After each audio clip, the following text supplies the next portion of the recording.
Feels like I've been away for quite a while.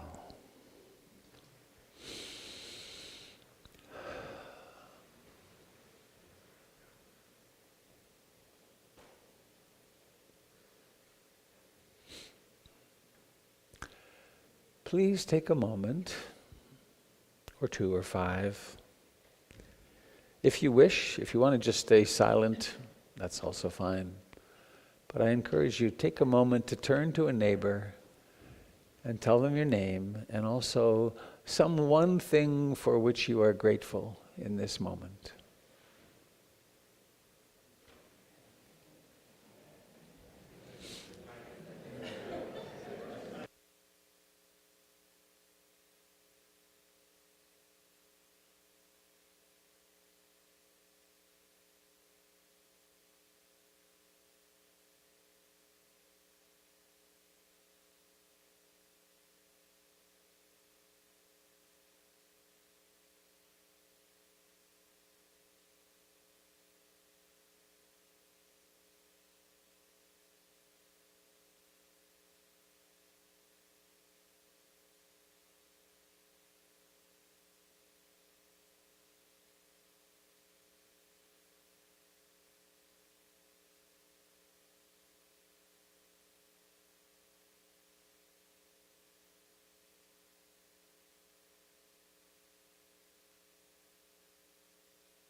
Can't figure out, is it an A or a G?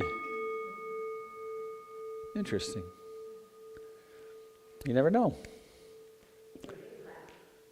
Oh yeah, I guess that makes sense. So please, we don't have the sheets out, but we can do without them. Please join me in remembering the refuge in the Buddha, the Dharma, and the Sangha. Together we'll do it a couple of times. Let me get set up here. I take refuge in the Buddha, the one who shows me the way in this life. Namo Buddhaya, Namo Buddhaya, Namo Buddhaya. Dharma, I take refuge in the Dharma, the way of understanding and love. Namo Dharmaya, Namo Dharmaya, Namo Dharmaya. I take refuge in the Sangha, the community, mindful harmony. Namo Sanghaya, Namo Sanghaya, Namo Sangaya. Once more, perfectly. I take refuge in the Buddha, the one who shows me the way in this life. Namo Buddhaya, Namo Buddhaya, Namo Buddhaya. I take refuge in the Dharma, the way of understanding and love. Namo Dharmaya, Namo Dharmaya, Namo Dharmaya. Sangha, I take refuge in Sangha, the community of mindful harmony. Namo Sangaya, Namo Sangaya, Namo Sangaya.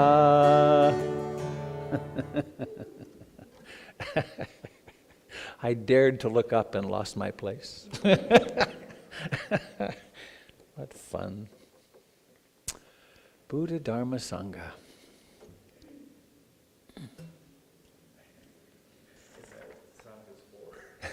to look up and lose your place, yeah? I guess.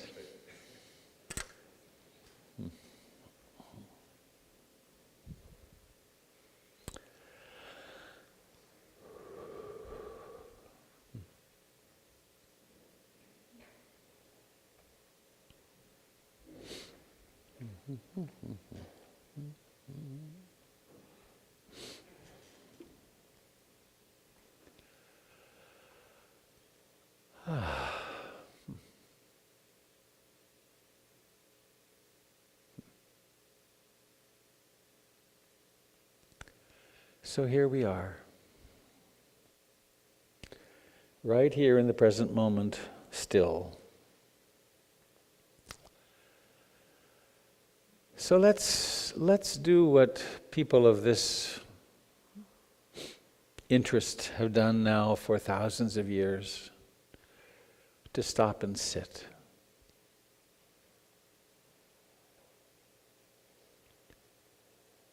To sit and be aware of what's happening inside us, at what's happening at the sense doors, and in particular to notice what's happening in the mind, this source of such great happiness and such great suffering.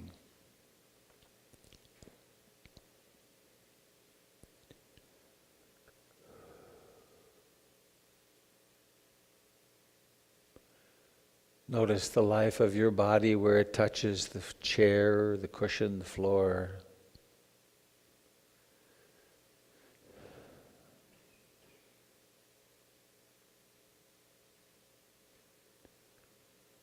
Notice the life of your body in the face.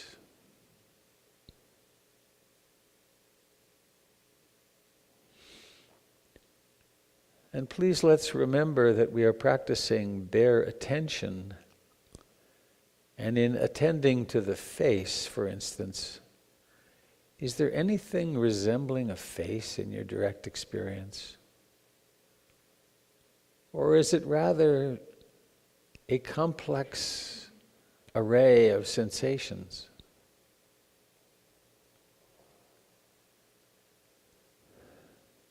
The same in the hands.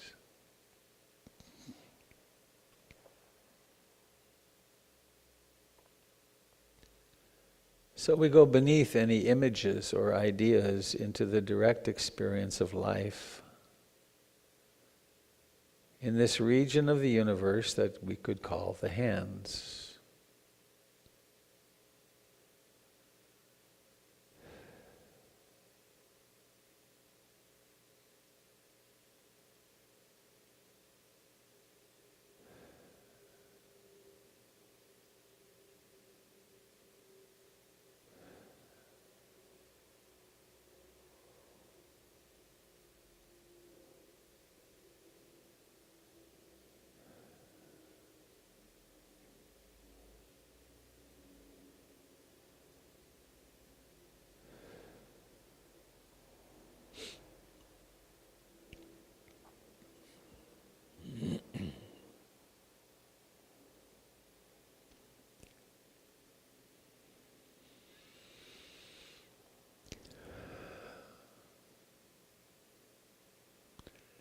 Please let us for a moment open our attention to the ear door where sounds arise.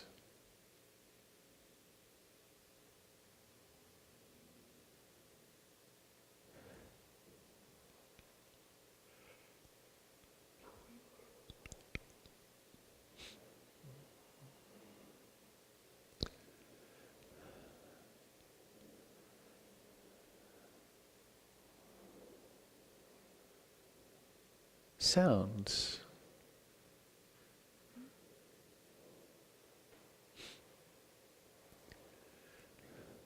The sounds themselves are just sound. Any meaning or images that we concoct or fabricate about them from memory are just that.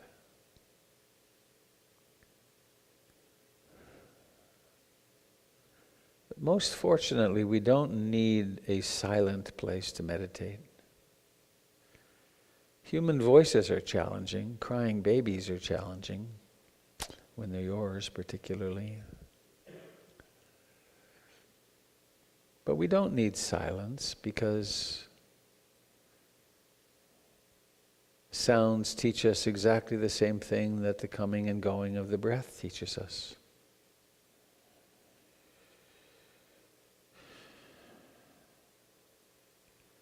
And in that regard, there's the breath. Why not come home to breathing in and breathing out?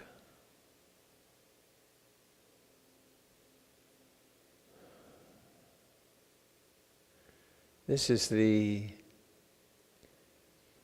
primary sign of life. Breathing in, breathing out.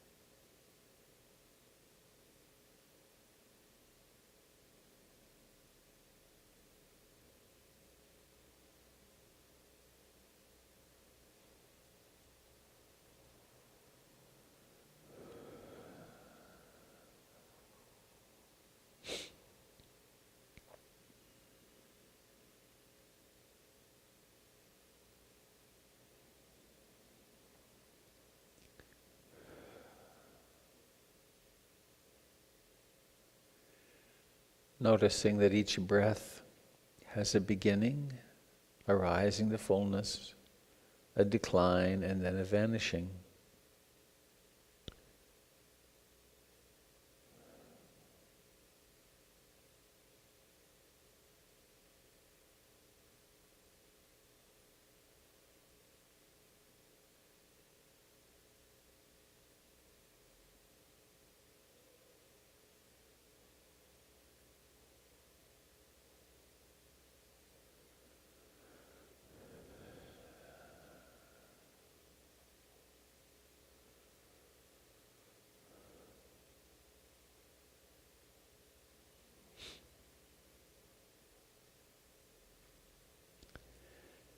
Having the intention to stay with the sensations of breathing creates the tension, creates the opportunity to notice when the mind, because it has a mind of its own, doesn't cooperate.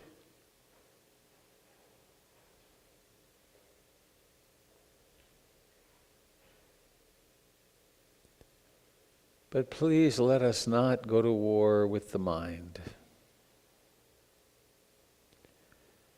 We have enough wars already.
How intimately can you sense this breath?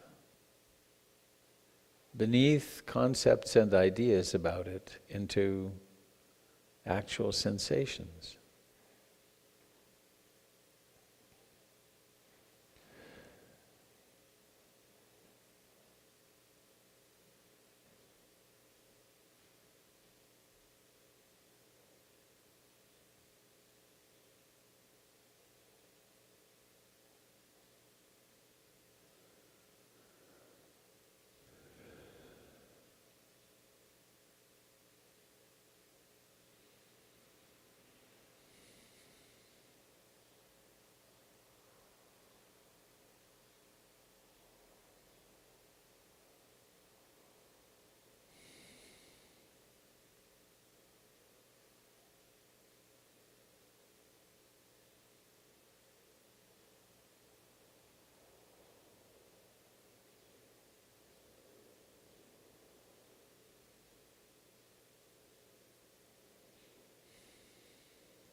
To be a human being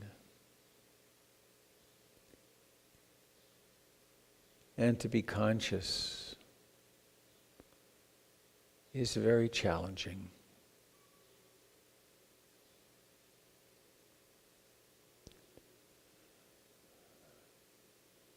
If this weren't the case, we wouldn't have nearly the same emphasis on distraction,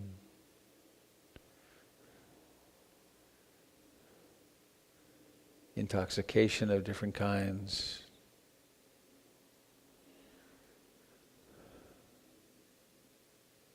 But to become conscious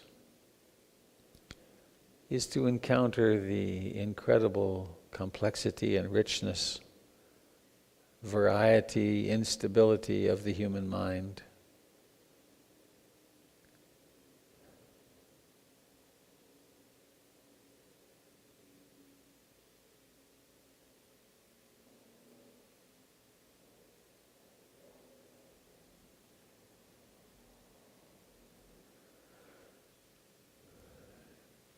So along with mindfulness and concentration,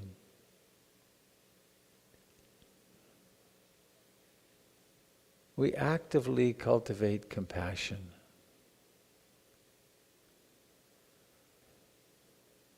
Compassion being the willingness and ability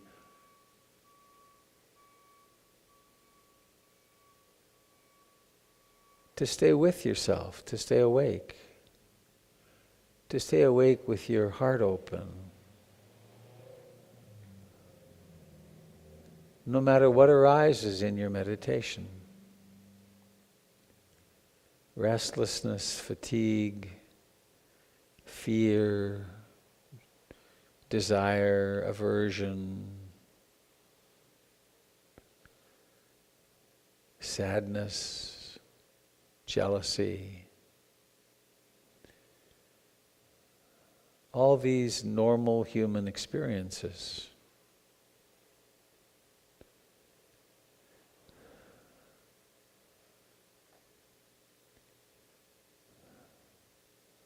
So if we are practicing to be present, we will experience everything.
there actually is a form here, a living body.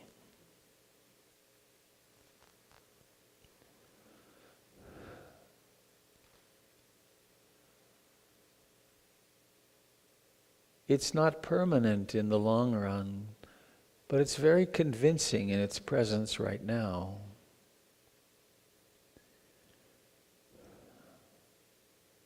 And very central to this practice is learning to drop into the body again and again.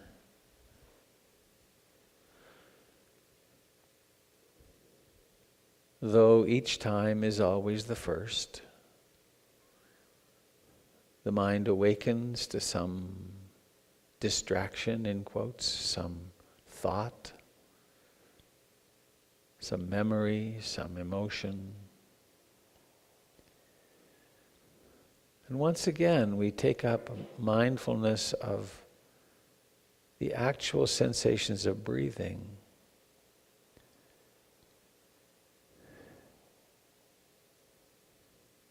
And we can observe the breathing from a great distance, or we can get more and more close and intimate to notice that each breath is a little different from the one before.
There is a certain effort, small e effort, required to bring awareness into the sensations of breathing. And there's a certain similar effort, slightly different, to help the mind to stay there. In the modern translations, they're called initial effort and sustaining effort.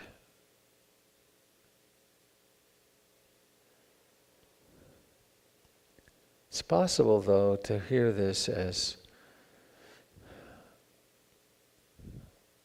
putting concentration on a kind of altar. It's very, very useful to be concentrated.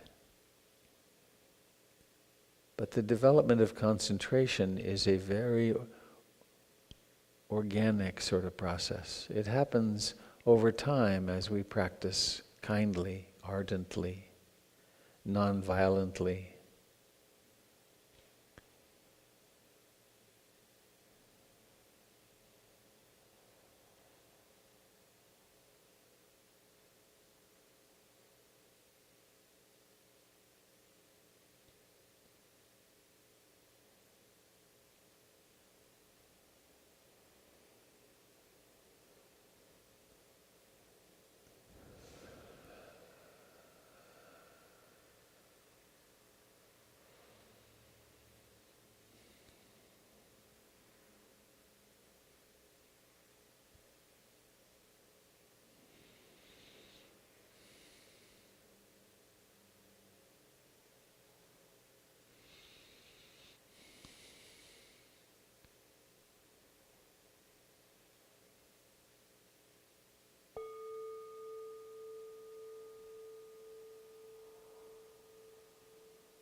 Well, I sometimes like to do the 5 hindrances popularity contests. Let's see who wins today.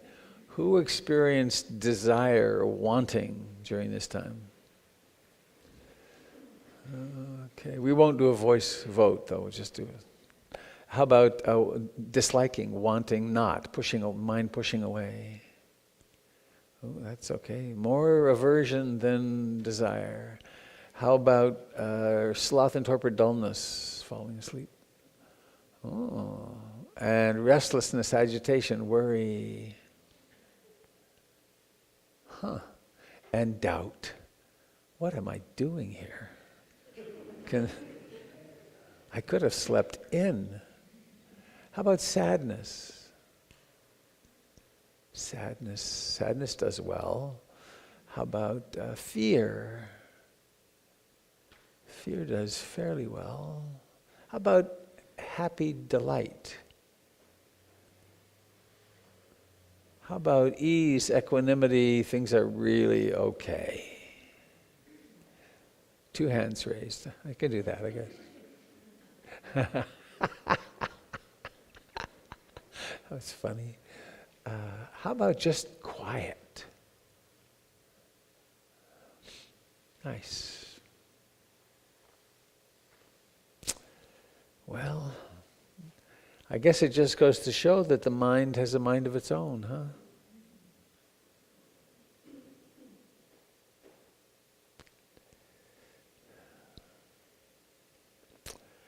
Well, it's my delight to see that Jim Dalton has survived till now for us to meet again.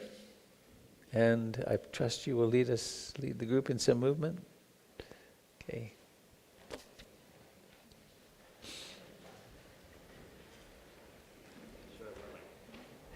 Oh, you wear a hat? Sure. It looks like a looks.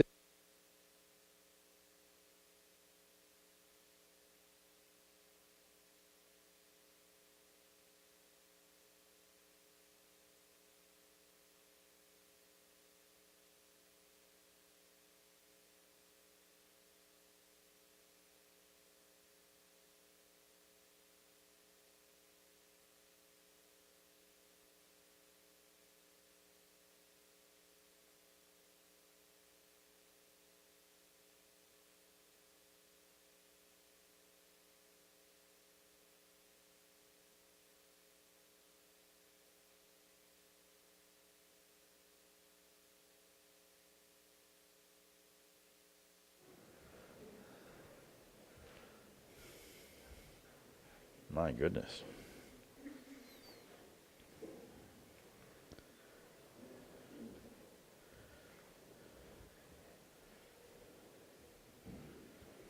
Got to be smarter than the microphone.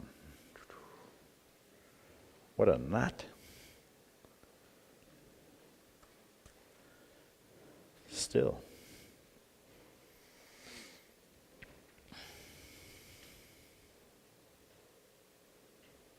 So let's get in touch with our feet.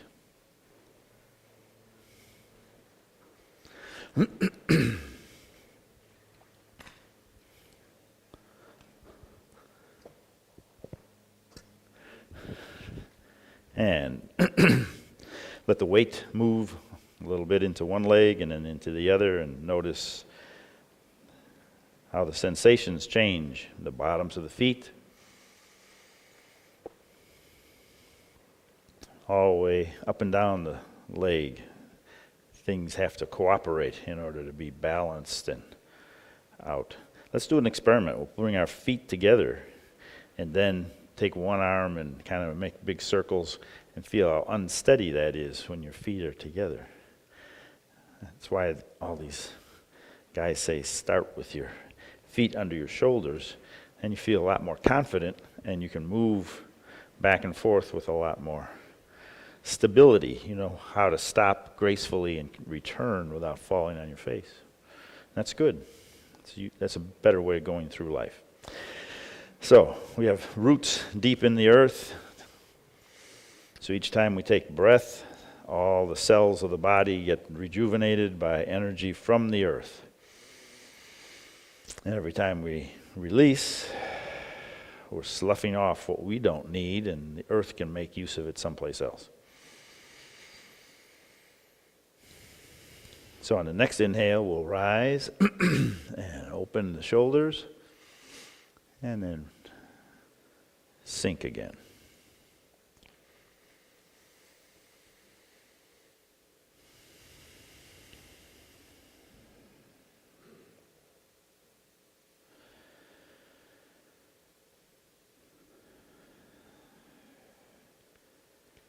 So it seemed as if Robert was dwelling a lot on bare attention. Just what are the sensations in the fingers? Without thinking about 5 fingers and open palm, what happens when you open the arms? What are the sensations that you feel?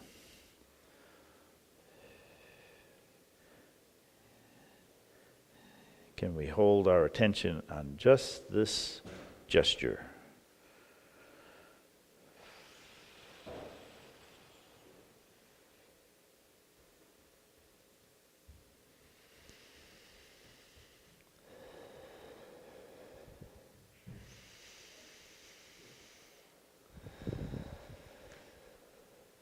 I think I lost count. I was watching the little guy.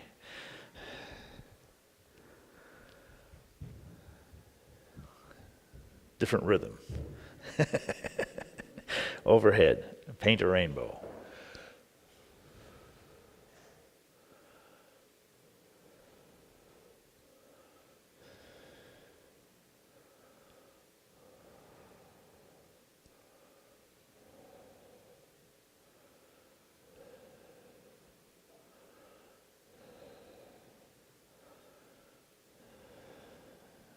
Reach up, separate clouds.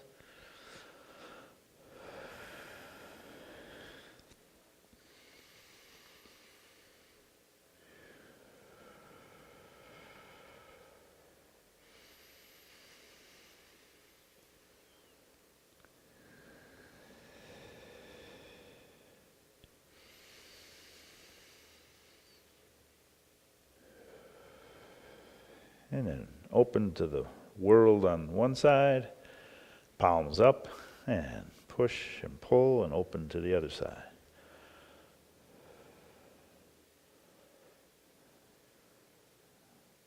Visual patterns change.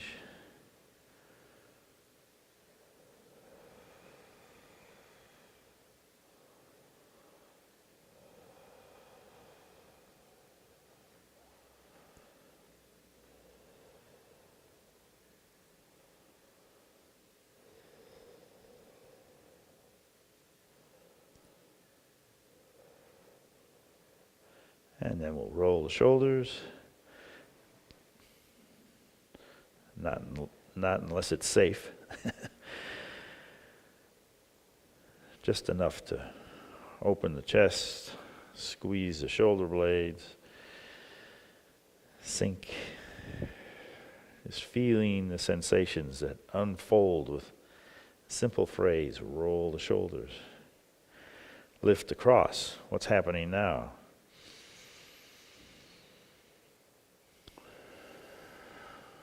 The weight shifts into one leg, the heel rises.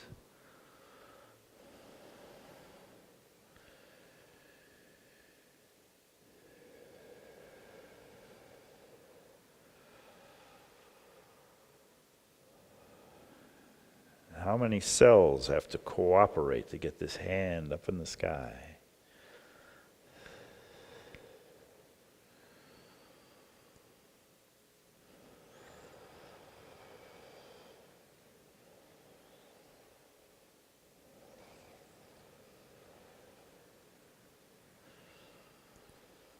And then turning to gaze at the moon.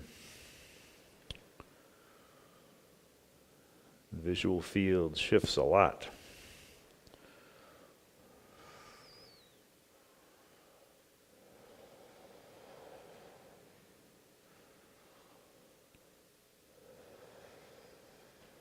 I hope you saw the moon last night. Just a little sliver.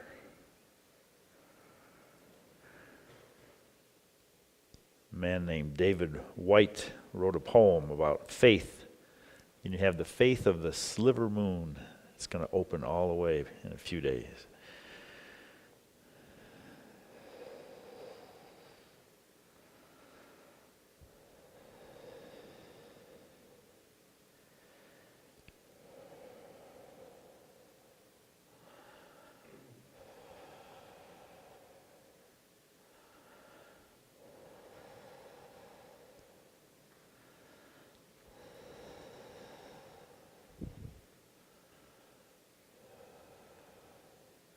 And then draw one hand across and focus on the palm.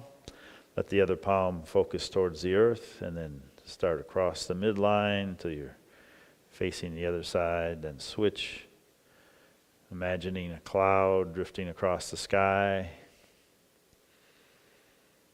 Switch hands, focus on the palm, but you're still aware of the shadow moving across the earth.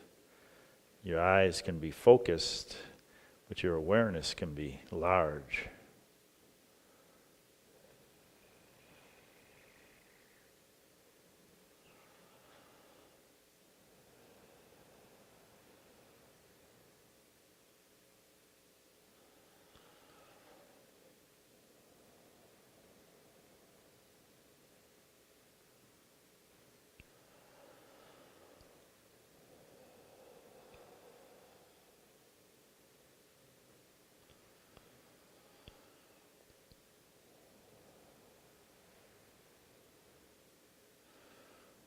And then stepping out, we'll transfer the weight to the lead foot and splash in the sea and lift the toe.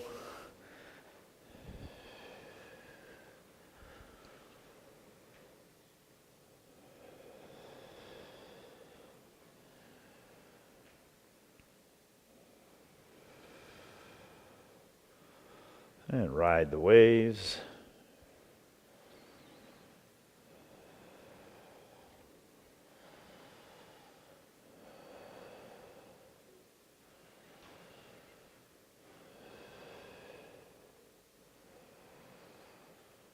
And open the arms, palms up, come forward and twist the wrist.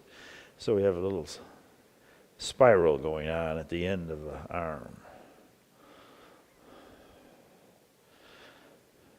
which affects the shoulder. The hand and the shoulder have to talk to each other. Step out to the other side, splash in the sea.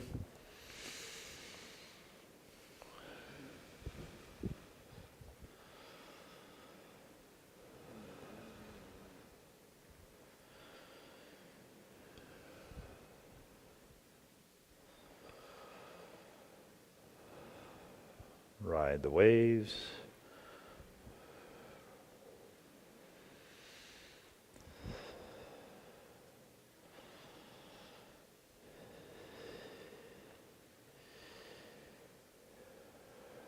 And open the arms.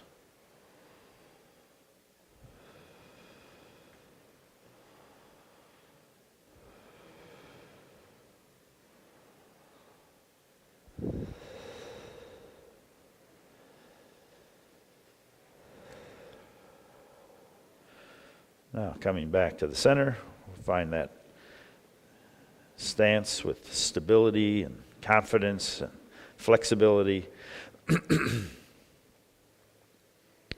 And I forgot what I was doing. Punch. The dragon. All right.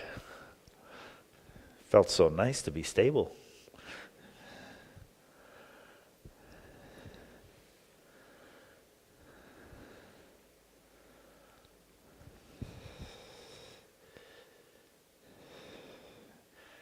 I wanted to fly with the birds. That's what I was thinking.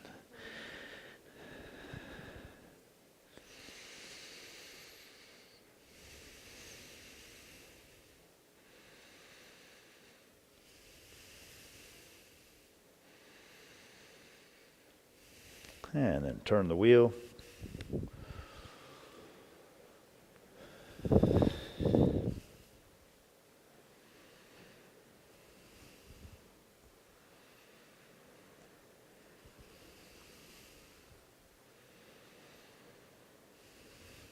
And switch directions.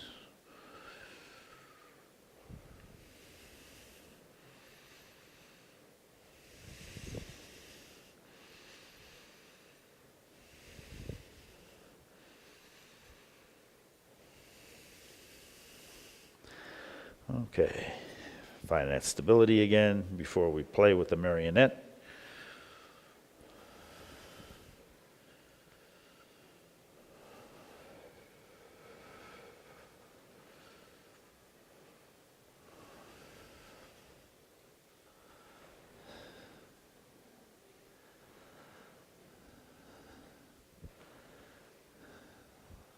I don't want to stop. You're all going different directions. Okay. Breathe in.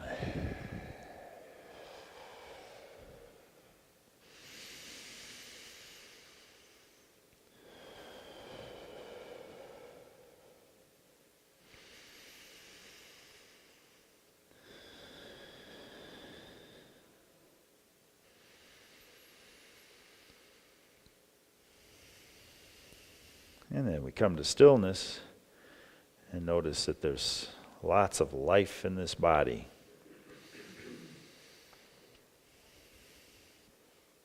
And there might be one small specific point of where the awareness wants to settle. Could be a large general area. What are the predominant sensations in this standing body right now?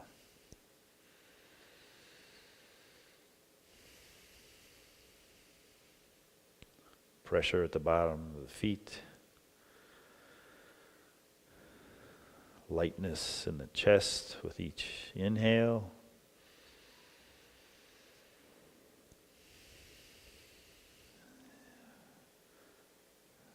noticing the beat of the pulse, various parts of the body.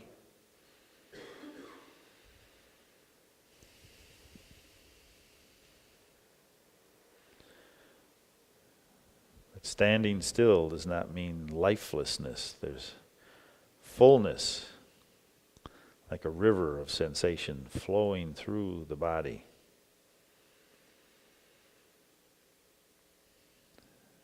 So our attention can be real specific, or it can be global, from the bottoms of the feet to the crown of the head. Where is there not sensation?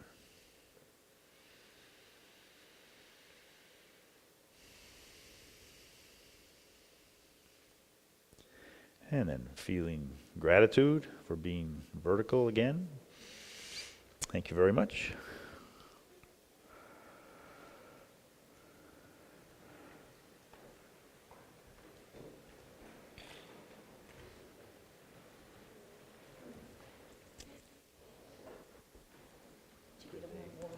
Yeah, they're cooking.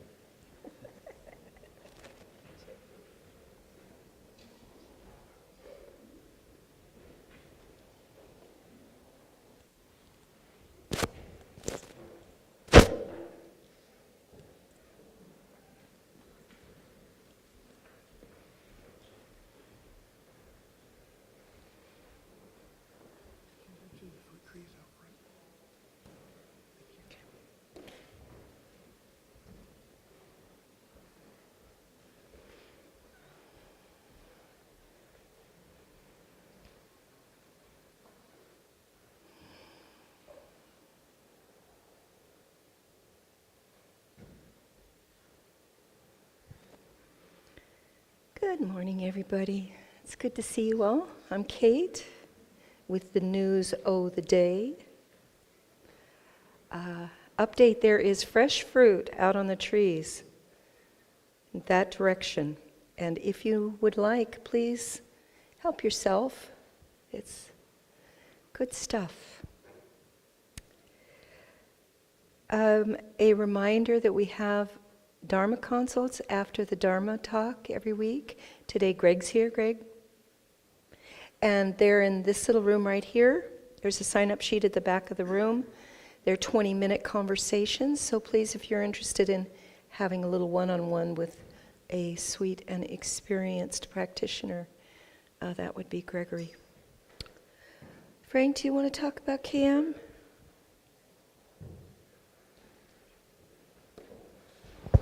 Thank you, Kate. My name's Frank Picosa, and I'm the contact person for the spiritual friends groups that we have here. And we were making an announcement. We're starting a brand new spiritual friends group in Selwood, thanks to the gracious hospitality of Jean Carell. Hi, Jean. And she and I are going to be co-facilitating. She has a PhD in anthropology. She's been studying small groups and facilitating them for 25 years. So this should be an especially exciting group to have. And it's on the website. If you're interested, contact me. And we have a little treat Jean will tell us about for the first meeting. We have a special guest, an old friend of mine who just happens to be in town, Sid Carey. His given name is Siddhartha, but he goes by Sid. He's a retired nuclear engineer from India. He's Hindu, but he's extremely knowledgeable about world religions and has given talks at different churches about comparative world religions. So we'll be able to ask him questions about that. And I hope to see some of you there. Thank you. That's very cool. For those of you who might not be familiar with Kalyanamita groups, they are groups of people, usually from 5 to 10 people, who commit to meeting over a long period of time. And it's all about developing deep spiritual relationships where it's really safe to open up and share your journey with friends who become very, very close. So if you've never considered that, you might want to. You can go on our website and find out more about it. And of course, you can find out about everything I tell you about on our website, and get specific dates and activities and stuff. I see Had's here today. We have a lovely library back in the kitchen. And if you're inclined to join us for hospitality, we have snacks and friendship and coffee and good stuff happening in the living room, right through that door after the Dharma talk. So please come and join us. It's a sweet place to be. Next week, Monica is not going to be able to be here for the children's program, and then again in about a month. So if you are a parent who is enjoying the children's program, or if you love to work with children, would you please get in touch with me, because the need is urgent. It is next week. So we really could use some help, and preferably a couple of people. Really, really important that our parents get a chance to chill. There is another PIMC Music Jam on August 13th. Lots of bring your instruments, bring your desire to have fun. That is on a Saturday. Is it Saturday evening? Okay, Saturday evening. Come and play. Robert's doing another retreat at Hollyhock in October. And if you have by some chance sent me an email or let me know in some way that you're interested in volunteering, thank you. I have been ill and I have not made contact with those of you who have let me know. So let me know again. I do have a stack of little things that I need to get in touch with people. Or if you're interested, please do, because we do have a need. If you're not currently supporting the community financially, please consider doing so. We have a box at the back of the room where you can make a one-time donation. Especially valuable is when you join the Stewardship Circle. That is a monthly online giving. PIMC is running at a deficit, and we'll be telling you more about that at the community meeting in, let's see, I think it's in October. But it's very, very important, of course, that we try to maintain a balance in our finances. So give it some thought. Please talk to me if you have any questions about it. I think that's it for today. Questions? Anything anybody I missed? Okay, good. Thank you, friends.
I'm sitting here with the not so uncommon dilemma of what to say that could be really helpful.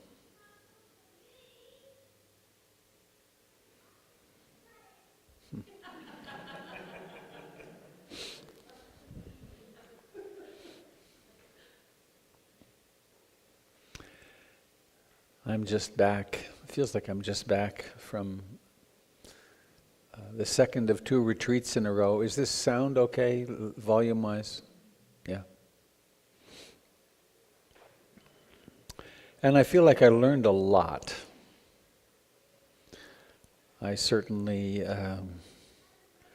come away, I think I will need that closed, Kate. I come away from retreat inspired by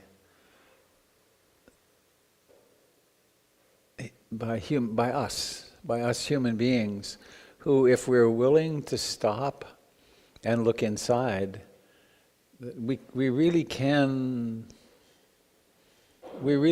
become more loving and compassionate, and we can transform old trauma into wisdom.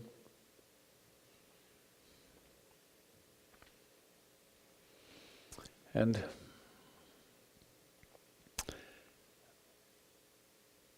I thought of a traditional story from the time of the Buddha. How many of you know the story of Angulimala? Anybody? One. Okay, good. So it was kind of a wild time at the time of the Buddha. Most of what is now North India and southern Nepal were jungle. And travel was dangerous. There were dacoits, as they were called, highwaymen, highway robbers. And in this lawless time, there was one particularly heinous fellow who didn't. I don't know that he always killed the people, but he had a penchant for thumbs, and when he cut people's thumbs off, and then he strung them on a necklace, and he had 99 thumbs on his necklace. And Anguli is thumbs, and mala. He had a mala of thumbs, and people were very afraid to travel. Kind of, there's strange things in the world. So the Buddha heard about Angulimala, and he went by himself to encounter this man. And the story goes that he approached, and Angulimala, first thing was, aha, another thumb I could have, or 2 maybe. But then he saw this kind of luminous person. He was so confident. And he decided he didn't want to harm this guy. So he said, stop, go away. Go away, I don't want to harm you. And the Buddha's reply was, I have already stopped, Angulimala. It is you who must stop. And the story goes that he became a monk. He became fully enlightened. And still, when he went into villages on alms round, they threw stones at him for the rest of his life. He was not so easily forgiven by the townsfolk for the horrors that he had laid upon them. But what I think is particularly poignant about that is that someone with that kind of a history and that kind of a karmic load could still actually practice and wake up. And we all carry with us the wounds of a lifetime and the actions of a lifetime. But we are invited and encouraged to actually still turn around and look at who we are and to develop wisdom, compassion, love. And I saw that in spades. I didn't have Angulimala on the retreat. But over these retreats, I certainly was with some people who have had, that's good, why don't you close all of them. I love that sound of the kids playing, but Thank you.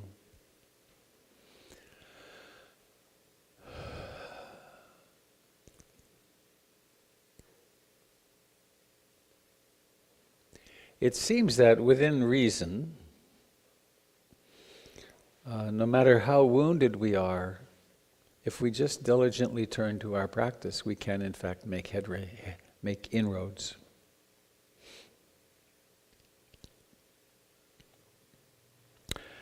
I started this last retreat with this poem, which I'd kind of forgotten about, and it's a very sobering and encouraging poem. So I wanted to share it with you. It's from Jennifer Wellwood, called The Dakini Speaks. My friends, let's grow up. Let's stop pretending we don't know the deal here, or if we truly haven't noticed, let's wake up and notice. Look, everything that can be lost will be lost. It's simple. How could we have missed it for so long? Let us grieve our losses fully like ripe human beings. But please, let's not be so shocked by them. Let's not act so betrayed. As though life had broken her secret promise to us, impermanence is life's only promise to us. And she keeps it with ruthless impeccability. To a child, she seems cruel, but she is only wild, and her compassion is exquisitely precise. Brilliantly penetrating, luminous with truth, she strips away the unreal to show us the real. This is the true ride. Let's give ourselves to it. Let's stop making deals for a safe passage. There isn't one anyway, and the cost is too high. We are not children anymore. The true human adult gives everything for what cannot be lost. Let's dance the wild dance of no hope.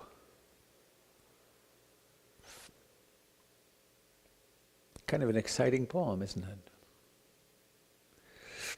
My friends, let's grow up. Let's stop pretending we don't know the deal here, or if we truly haven't noticed, let's wake up and notice. Look, everything that can be lost will be lost. Back on the sheets, there's the 5 daily recollections. I am of the nature to age, I've not gone beyond aging. I am of the nature to grow sick, to fall ill, I've not gone beyond sickness. I am of the nature to die, I've not gone beyond dying. All that is mine, beloved and pleasing, will become otherwise, will become separated from me. Pretty old message. It's simple. How could we have missed it for so long? Let's grieve our losses fully like ripe human beings, but please, let's not be so shocked by them. Let's not act so betrayed as though life had broken her secret promise to us. Impermanence is life's only promise to us, and she keeps it with ruthless impeccability. That's quite a line, isn't it? Impermanence is life's only promise to us.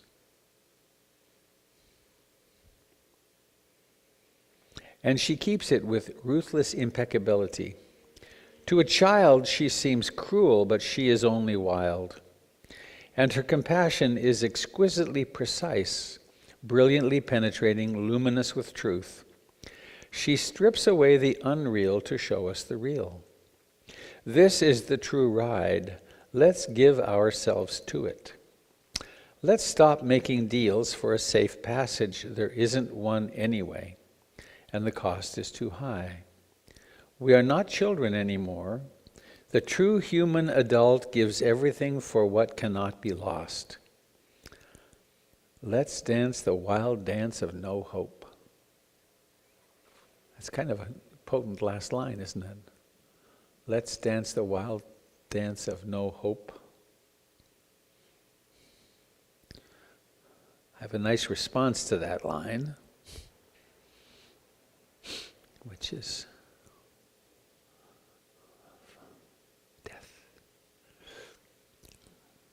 Two poems in response.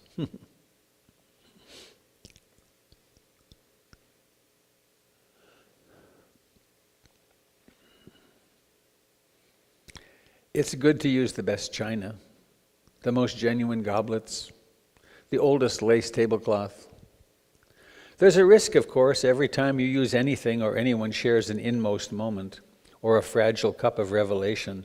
But not to touch, not to handle the artifacts of being human is the quiet crash, the deadly catastrophe, where nothing is enjoyed or broken or spilled or spoken or stained or mended, where nothing is ever lived, loved, laughed over, wept over, where nothing is ever lost or found.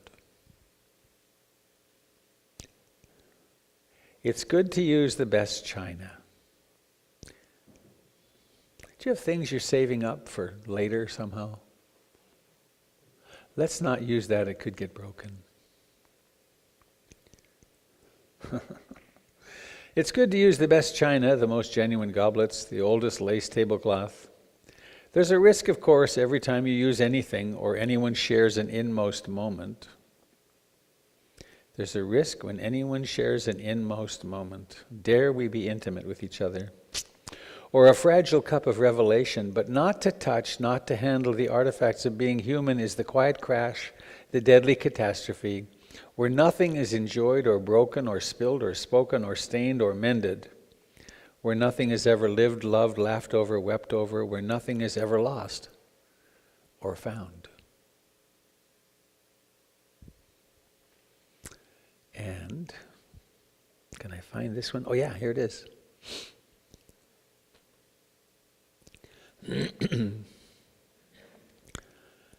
This is David Budbill. Tomorrow.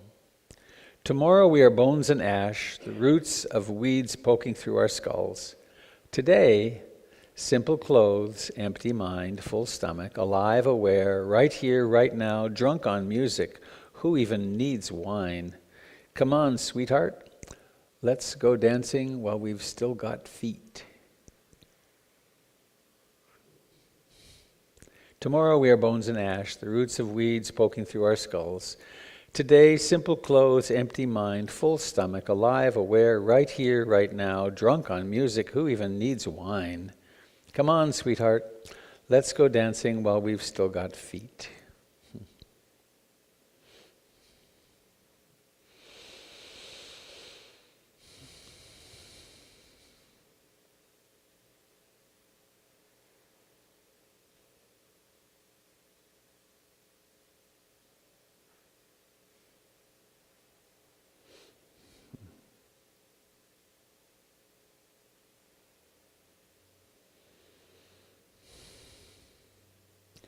One of the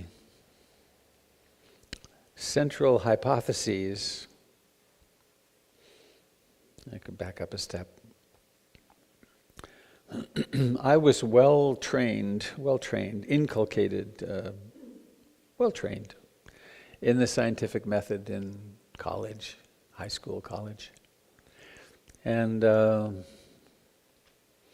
my Catholicism fell away, and I became a worshiper in the Church of the Great Blue Dome, which was the outdoors. And unknowingly a Taoist from the Tao Te Ching. And then I ran into Buddhism in India, and I was so struck by the fact that I didn't have to believe anything. That the Buddha actually said, "Don't believe me." When asked, "Why should we believe you?" he said, "Well, don't.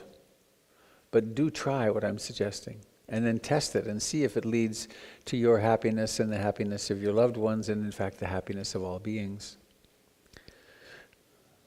And so the way I understand the teachings is that this is not about religion at all,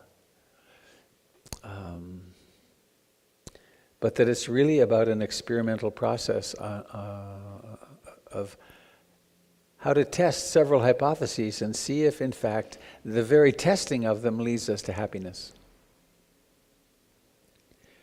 And the first of the hypotheses is, does anything last?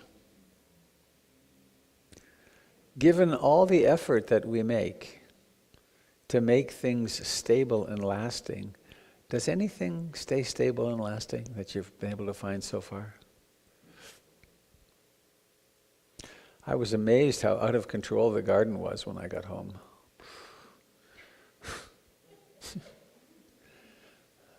It's just astounding.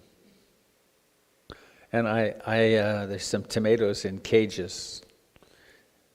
I finally went to a farm store and bought 4-foot-high fencing to make cages of it, because those little rinky-dink ones don't work. Well, I had intended to put, what are they called, rebar, reinforcing steel on the sides of them, and 2 of them had just completely, they're so overgrown, I didn't put the rebar in, and they were just on their side. And so there's catch-up work. But, so the experiment is, can I find something that lasts? Have you found anything that lasts? And it's one thing, we can find things that last in fantasy, but when we come out of fantasy, it's kind of like skyrockets. In fact, I have this image I've shared a couple of times recently, that my life seems a lot like this. Something, the universe is firing boxes at me. And they come, and I get to see them about 1/10 of a second before they arrive. And this box, this one goes there, this one goes there, this one goes there, this one goes there. And that's life. It's trying to make order out of it is really a challenge, because it's coming with such incredible velocity and some of the boxes are this big and some of them are giant. And so the task is to do my best to have them land where they're supposed to land. But I mean, have you noticed? I've been noticing also with interactions with people. We're together and then we're not. We're together and then we're not. We're together, and it's happening with such astounding frequency. And then when we're not, we really aren't. Like all those gorgeous, beautiful, deep connections I had with people on retreat. They were there, and then they're not. So the Buddha called this impermanence teaching anicca, not permanent. And I'm watching in my own life as the struggle. There's this struggle to make things stable, to make things permanent. And we're rather successful in a way. I mean, look at this building. It's been here since 1930. And 10 years ago or 11 years ago when we got it, it was not like this. We've really made it very beautiful. And it's nice to think it'll be around for quite a long time. Of course, we don't know if that promised earthquake were to come. We might be suddenly bereft of this place. So anicca.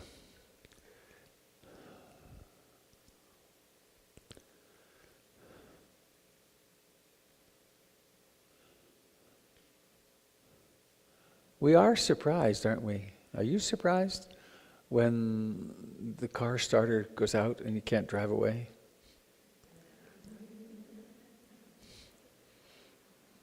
If we really weren't startled, when things don't go the way we want them, we'd rather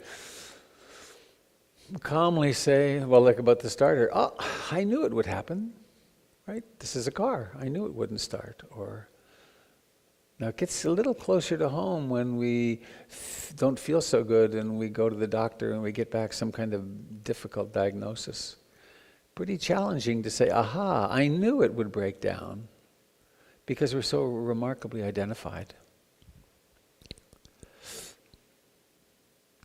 So I think that's one of the main reasons why we practice.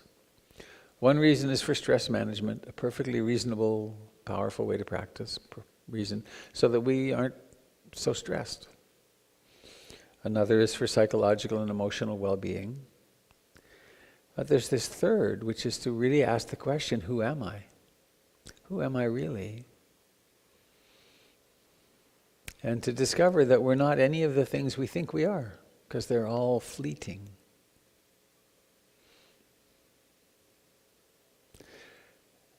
And then how to do this in such a way that it lightens our heart and we become more content and joyful, accepting it as it is.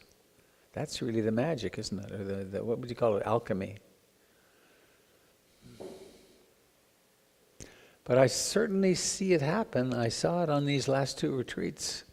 It seems like the way to happiness leads right through the middle of all the resistance to things being so impermanent. To find that happiness which isn't tied up with things being stable, but with participating in the dance.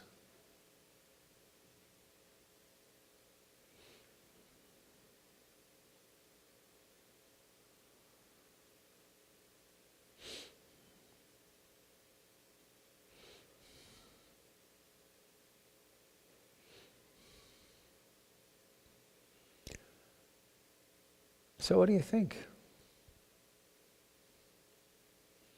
Is impermanence a foe or a friend, or neither?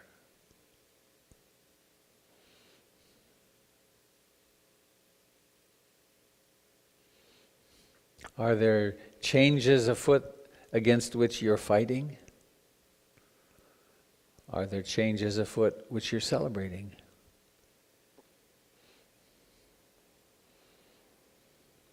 And it isn't a mere philosophical wondering, is it? I mean, it really is the rubber. This is where the rubber meets the road for us.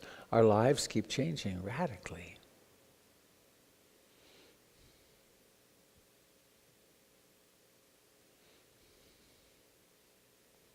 So I'd like to hear from you. What are your discoveries about impermanence? And I have here the sacred talking object with a brand new pop stopper. It's very nice. So do you have a comment on dancing through this impermanence, or a question? Or of growing up and not being so shocked when things don't work out? We got two microphones on. Great. Thanks, Diana. I've found that impermanence it just is. Where I run into difficulty is when the change disrupts how I identify with it. Like loss of job, we have an identification. Relationship, I have this, I'm a mom or I'm a wife. And so to think of all things changing and going and coming to pass, I've had to become comfortable with just being and not necessarily being a mom or all these identifying things that we associate with. So when the loss comes, it's not really a loss of me, it's a loss of something that I did or I connected to, or so impermanence, it just is. It always has been, it always will be. And to come away with knowing that is actually, it's weird, but it's stabilizing. Thank you.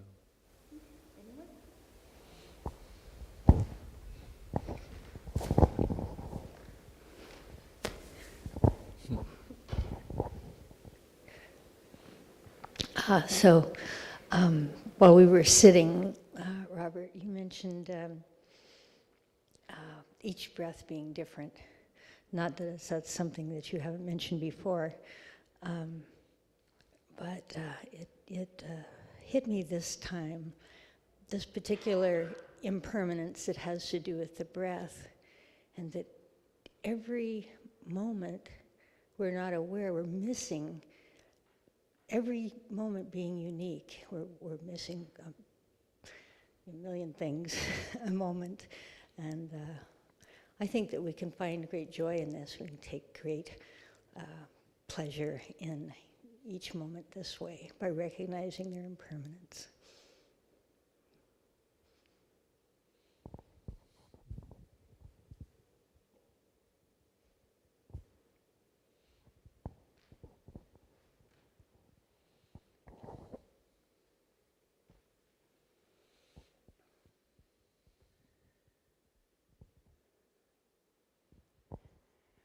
When we encounter impermanence,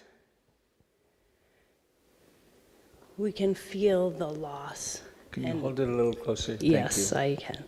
When we encounter impermanence, we feel the loss of all that is familiar to us.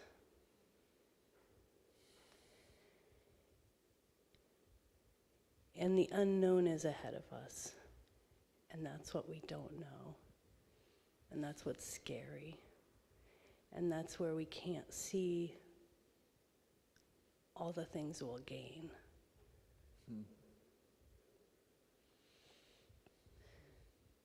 So to me, accepting reality is what brings me happiness. Accepting reality is. Is what brings me happiness. Uh-huh.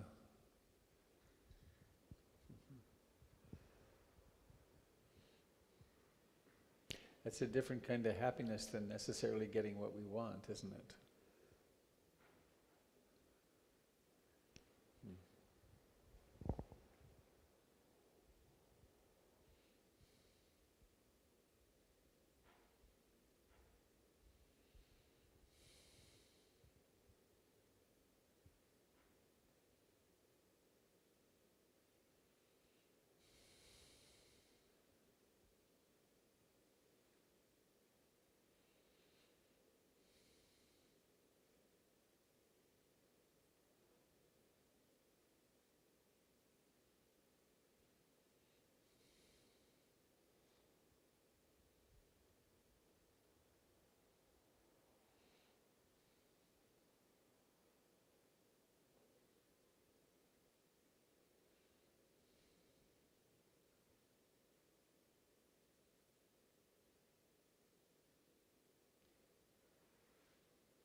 So what do you do in a moment like this, when there's an opportunity to speak, or not?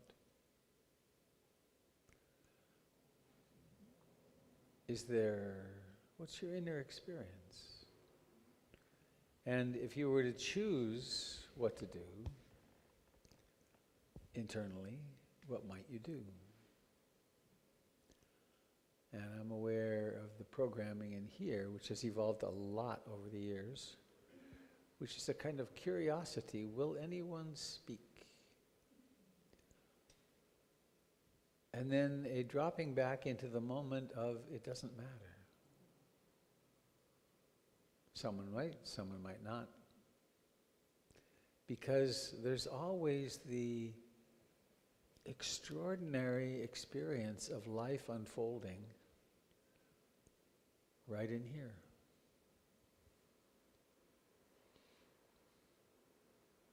I don't often think to speak of this here. I don't think I do. I do it on retreat routinely, which is the practice of plopping.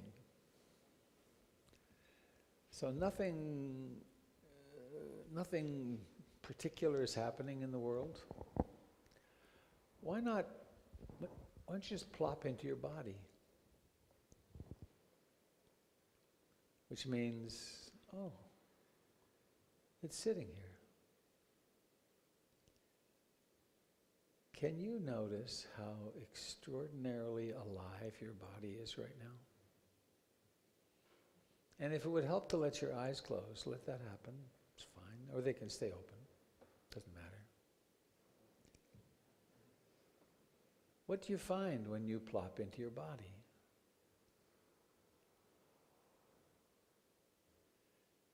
is it not a remarkable cloud mass? Perhaps better would be, is it not a mystery of extraordinary complexity and sensation?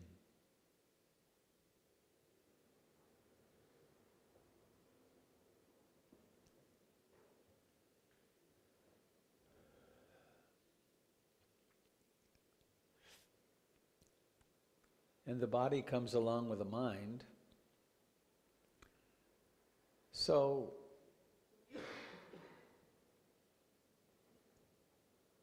how curious are you about what happens in the realm of thoughts and emotions?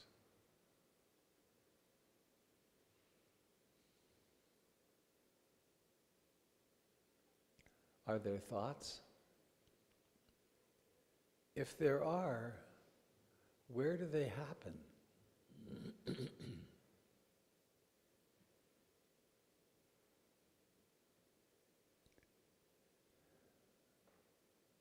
Do you make them happen?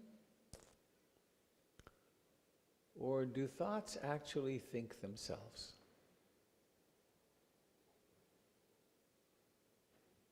Where do they go?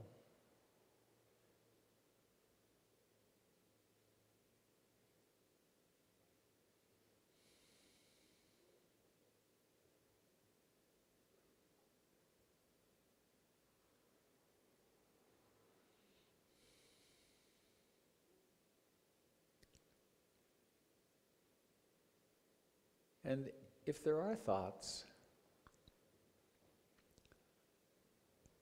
how permanent are they? Are they anything more than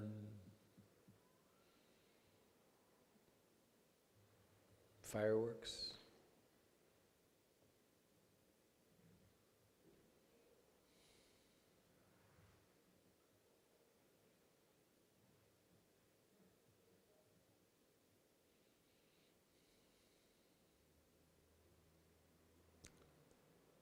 Everything is, of course, counted in the Buddhist model.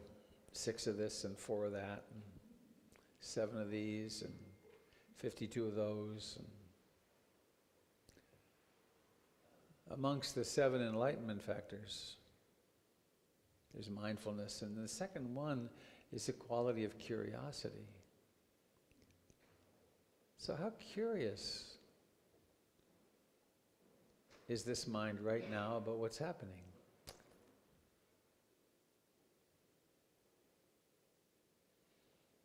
We are profoundly and perhaps even tragically addicted to stimuli from the outside when there's so much happening interiorly at every moment.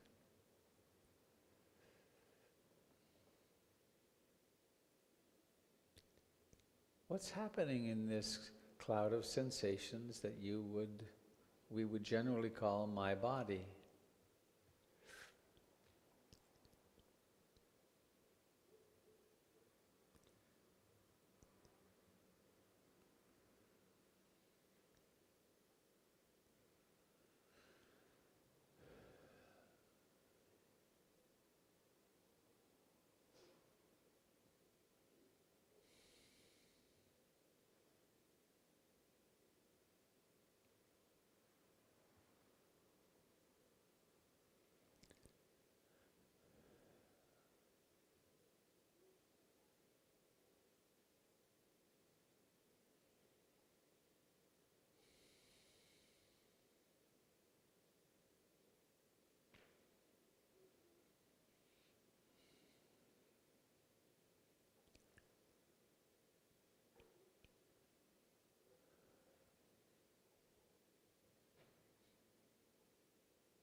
So thoughts come and go, body sensations come and go. Sounds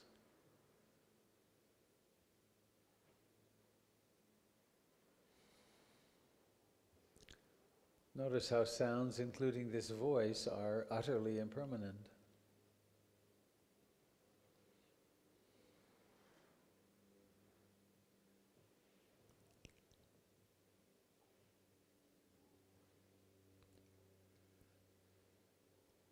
One of the ways to understand a regular and ongoing and deepening insight meditation practice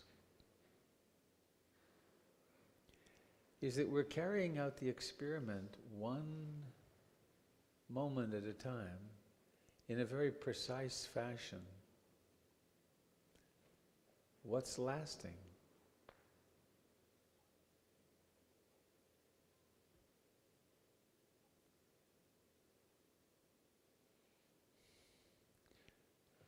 We have a deeply conditioned belief that something lasts, I last, my soul lasts, something does. And it's one thing to philosophize about it and to discuss it, it's another altogether to keep carrying out the experiment one nanosecond after another. Does this last?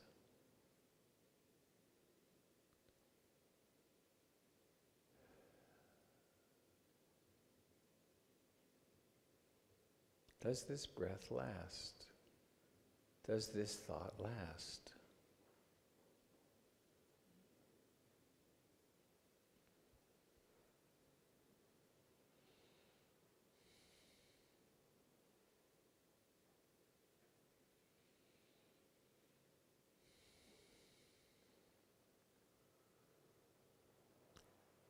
And in carrying out the experiment thousands and thousands of times, we become much more at ease with the fact that the hypothesis keeps proving itself.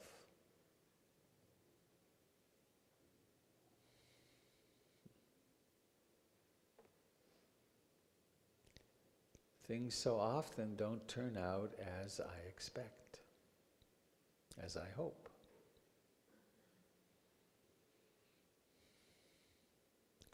We begin to be less and less startled.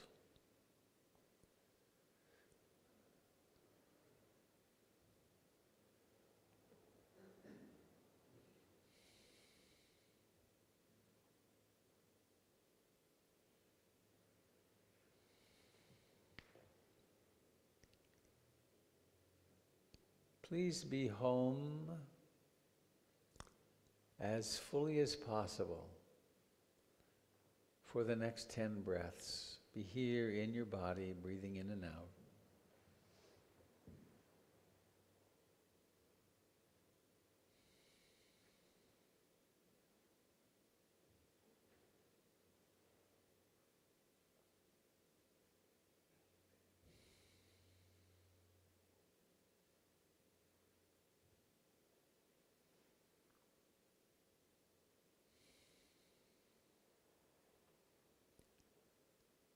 Have you lost track yet?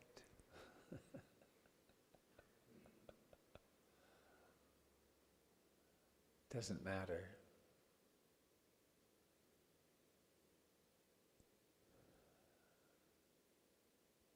Notice the extraordinary complexity of the sensations, breathing in and out.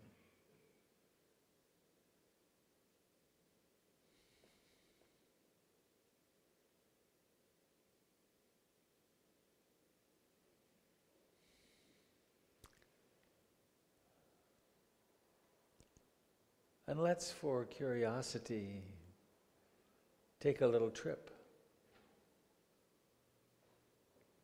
Becoming aware of the life that's at the top of your head, this crown.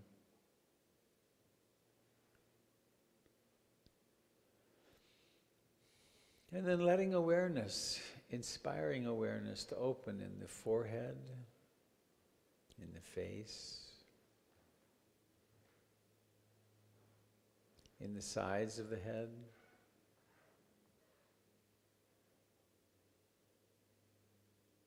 the back,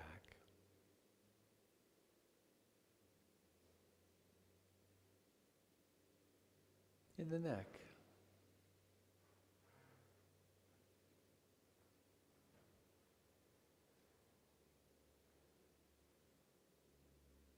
in the left shoulder and arm. Is there anything solid here, or is it actually sensations? The left hand.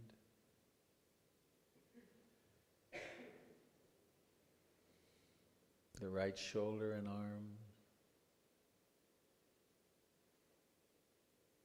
The right fingers and thumb.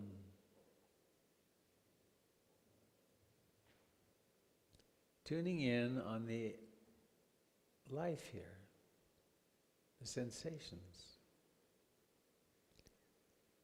And in the back of the head, in the back.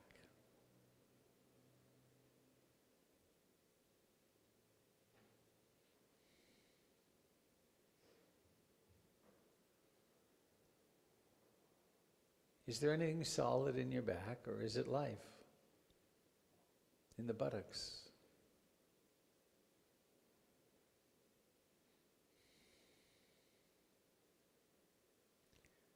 In the chest, which breathes in and out?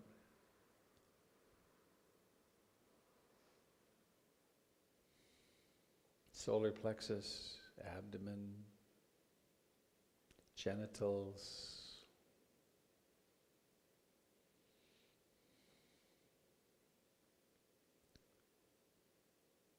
perineum and anus,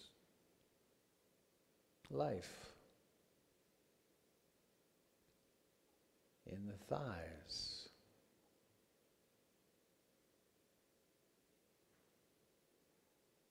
and the knees,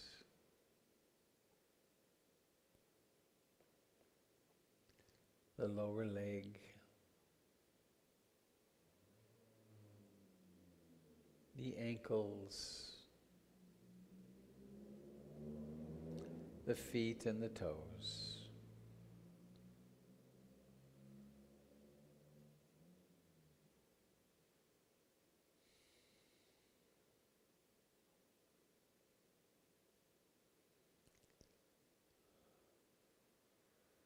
And perhaps you can be aware of the entire body in one glance somehow, softening to be aware of the entire form.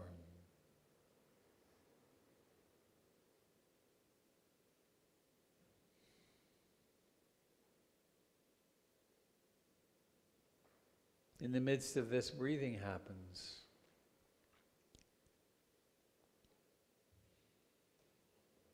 And carrying out the experiment, is there anything lasting?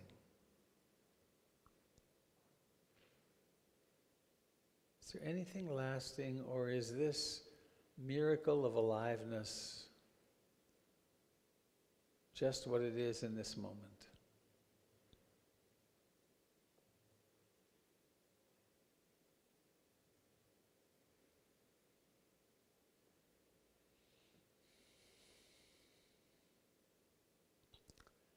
And paying attention in the mind now, notice the intention to let your eyes open.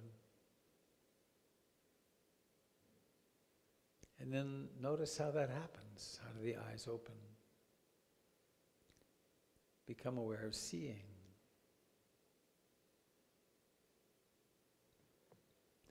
Seeing.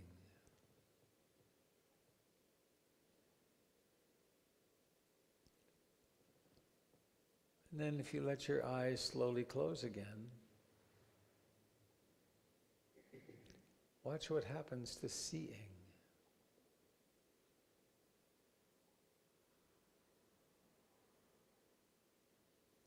And let them slowly open again.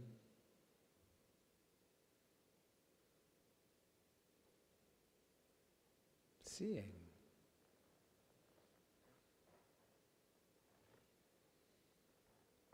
And then slowly closing again.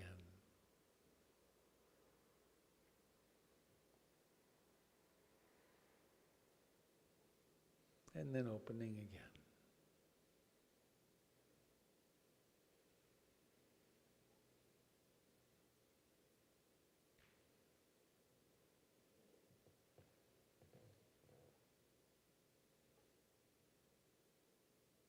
Seeing, hearing, sitting, breathing, thinking.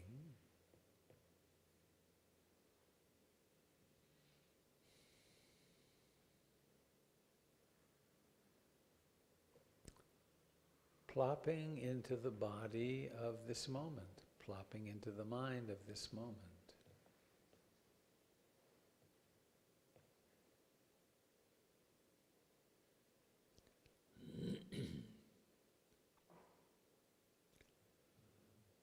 One of my hopes in this guided practice just now is that it helps to free you from the notion that meditation happens really only sitting on your cushion at home or here.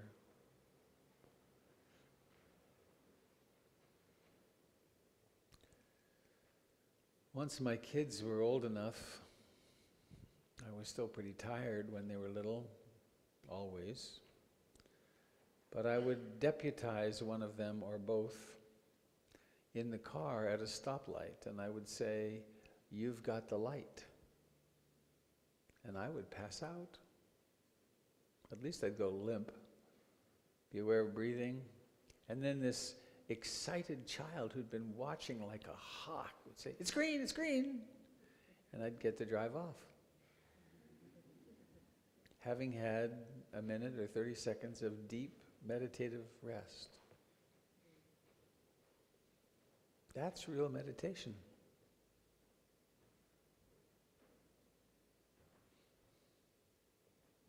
Changing the baby's diapers, driving the car, sitting down at the computer. It's all just this.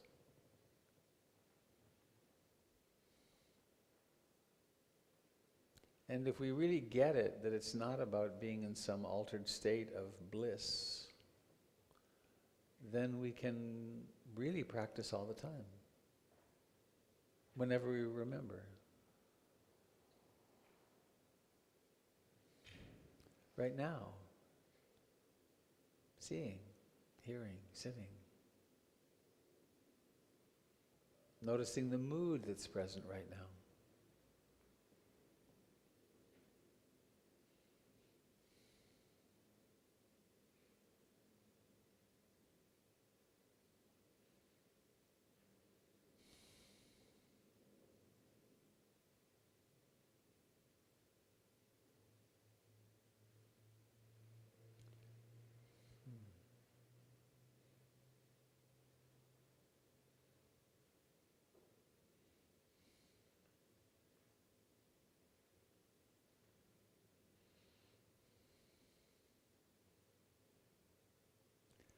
Please become aware of seeing.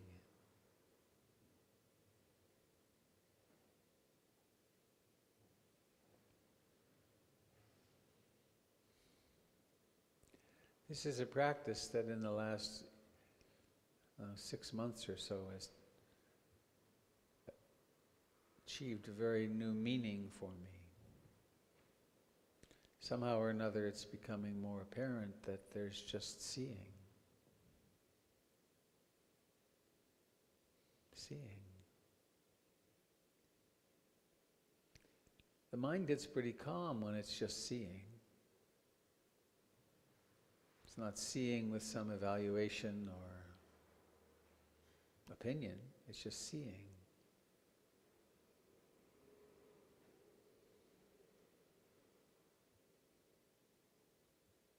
Seeing and being, I suppose.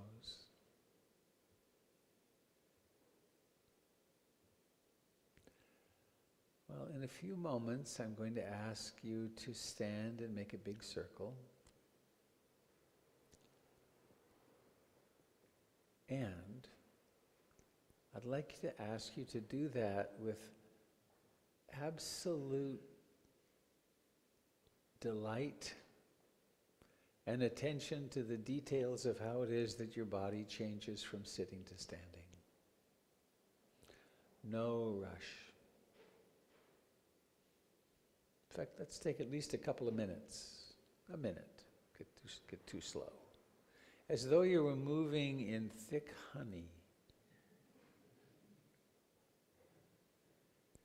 So let's see how that happens, to move from sitting to standing, and then moving to a big circle.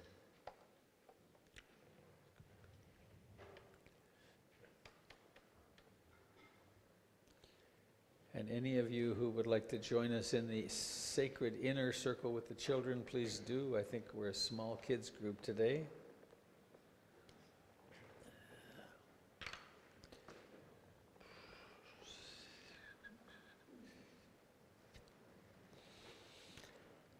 If you forget to be aware, then notice that, and then come on back to presence.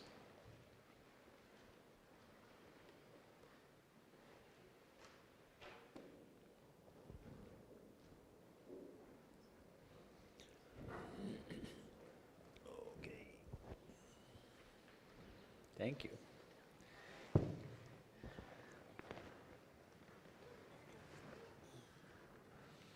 Ah.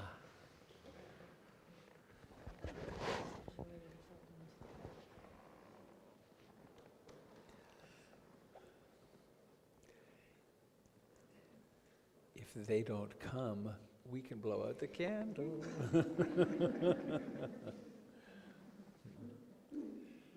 Standing in contact with the humans to your left and right.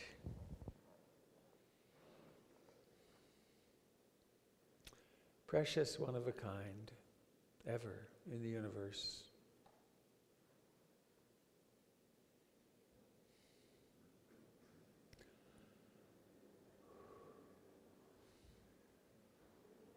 They're coming. Good. These minds, which are so capable of thinking all kinds of things on their own, can also think intentional things like the sacred mantra, I love you, with your own name at the end.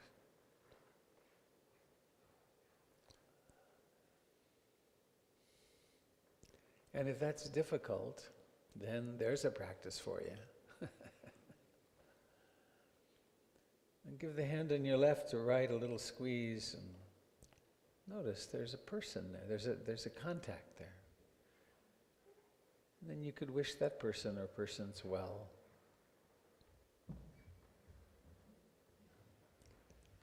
Come on in. Aha.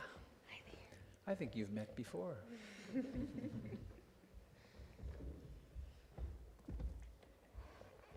Yay. Come on over this way. Oh, come on, Lodi. All right.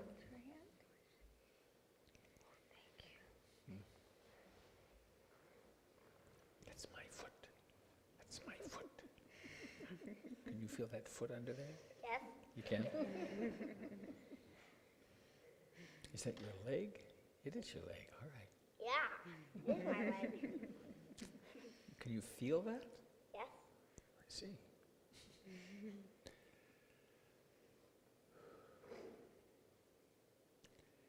In this vast sea of things changing so rapidly, we do get to have contact with each other, to wish each other well.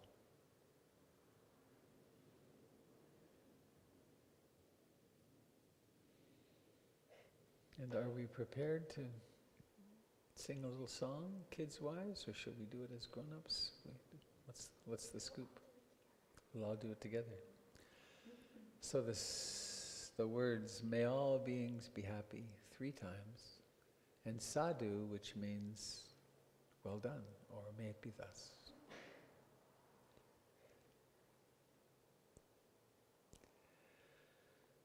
May all beings be happy.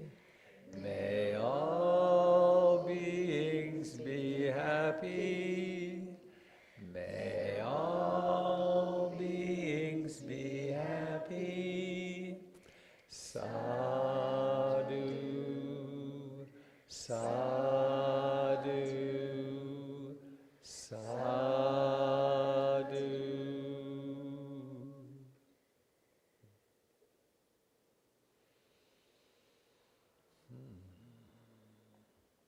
Me.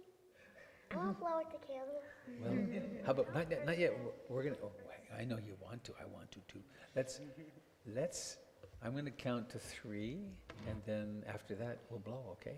You wanna get ready? I'm gonna hold the table just so it doesn't knock over. All right, get ready. I think you wanna be a little closer. All right. Have you got a wish? Let's make a wish. Don't tell us though. Secret wish. Have you got a wish? Secret wish. All right. On the count of 3, everyone gets to blow. 1, 2, 3, blow. Blow, blow, blow, blow, blow, blow. Yes! It was close, but we got it in the end. Please introduce yourself to neighbors on left and right, and come and have some goodies. We have lots of coffee, tea, and stuff. Thank you. Jennifer. Hang on, Jennifer. I'm going to thank you for coming to join us on the net.